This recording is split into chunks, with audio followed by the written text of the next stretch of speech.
अस्सलाम वालेकुम नाज़रीन। आज की वीडियो में मैं आपको बताऊंगा कि पाकिस्तान में 10 ऐसे कौन से जराइम हैं जिनकी सरजद होने से आपको फांसी पर लटकाया जा सकता है। पाकिस्तान के आइन और कानून के बारे में मज़ीद जानकारी के लिए हमारे चैनल को सब्सक्राइब करें और इस वीडियो को आगे शेयर करें और हमारी हर आने वाली वीडियो को लाजमी देखें। आइए चलते हैं आज की इस वीडियो में। पहले नंबर पे है परजरी, जिसको उर्दू में झूठी गवाही कहते हैं। नाज़रीन, अगर कोई शख्स किसी ऐसे केस में जिसकी सज़ा उम्र कैद या सज़ाए मौत हो में किसी शख्स के ख़िलाफ़ झूठी गवाही दे तो उस शख्स को सेक्शन 194 ताज़ीरात पाकिस्तान के तहत सज़ाए मौत दी जा सकती है। दूसरे नंबर पे stripping a woman in public place. अगर कोई शख्स पब्लिक मकामात पर किसी औरत पर हमला करता है या उसको बरहना करता है इस नीयत से कि लोग उसे देखें तो उस शख्स को ताज़ीरात पाकिस्तान की दफ़ा 354 ए के तहत सज़ाए मौत दी जा सकती है। तीसरा जुर्म किडनैपिंग और अडक्टिंग। अगर कोई शख्स किसी शख्स को इस नीयत से अगवा करता है या छुपाता है या हबस बेजा में रखता है कि इसको जिनसी मकासद के लिए इस्तेमाल किया जाएगा या जिनसी इस्तेसाल किया जाएगा तो उस शख्स को ताज़ीरात पाकिस्तान की दफ़ा 368 ए के तहत सज़ाए मौत हो सकती है। चौथे नंबर पे है रेप, जिसको उर्दू में ज़ना कहते हैं। अगर कोई शख्स किसी शख्स से उसकी मर्ज़ी के बग़ैर जिनसी मुबाशरत करता है या किसी तरह डरा धमका कर इजाज़त हासिल कर लेता है तो ऐसे शख्स को ताज़ीरात पाकिस्तान की दफ़ा 376 के तहत सज़ाए मौत दी जा सकती है।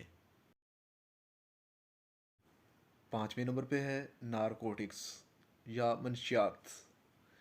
अगर किसी शख्स से या उसकी तहवील से 1 किलोग्राम से ज़्यादा नशावर चीज़ या कोई दवा पकड़ी जाए जैसा कि चरस और अफ्यून वगैरह तो ऐसे शख्स को इंसदाद मुनशियात की दफ़ा 9C के तहत सज़ाए मौत दी जाएगी। नाजरीन, छठा जुर्म जो है वो हाई जैकिंग। अगर कोई शख्स गैर कानूनी तरीक़ा से शदीद खौफ या ख़तरा पैदा करके किसी त्यारे को कंट्रोल करे या कब्ज़ा करे या अपने मुजरमाना फ़ेल को सर अंजाम दे या त्यारा अगवा करने में मदद करे तो ऐसे शख्स को ताज़ीरात पाकिस्तान की दफ़ा 402 बी के तहत सज़ाए मौत दी जा सकती है।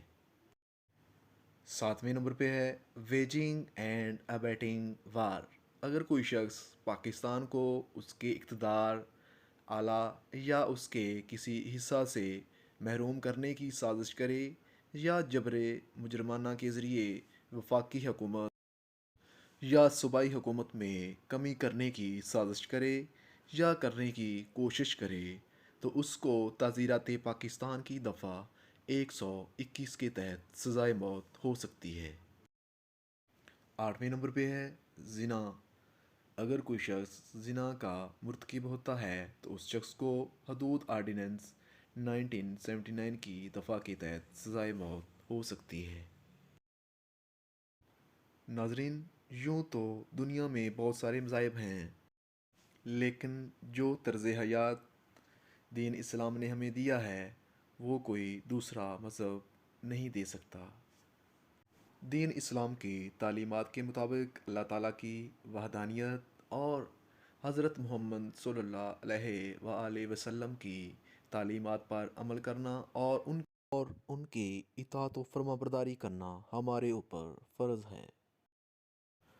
नाज़रीन, अगर कोई शख्स तहरीरी या ज़बानी हज़रत मोहम्मद सल्लल्लाहु अलैहि वसल्लम के बारे में या उनकी ज़ात के बारे में बिलवास्ता या बिलावास्ता तहज़ीक आमेज़ मवाद की नुमाइश करता है تو اس کو تعزیرات پاکستان کی دفعہ 295 کے تحت سزائے موت ہو سکتی ہے۔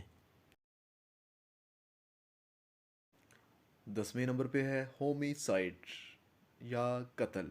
اگر کوئی شخص کسی شخص کو جان سے مارتا ہے یا اس نیت سے زخمی کرتا ہے کہ اس سے اس کی موت ہو جائے گی، تو ایسے شخص کو تعزیرات پاکستان کی دفعہ 302 کے تحت سزائے موت ہو سکتی ہے۔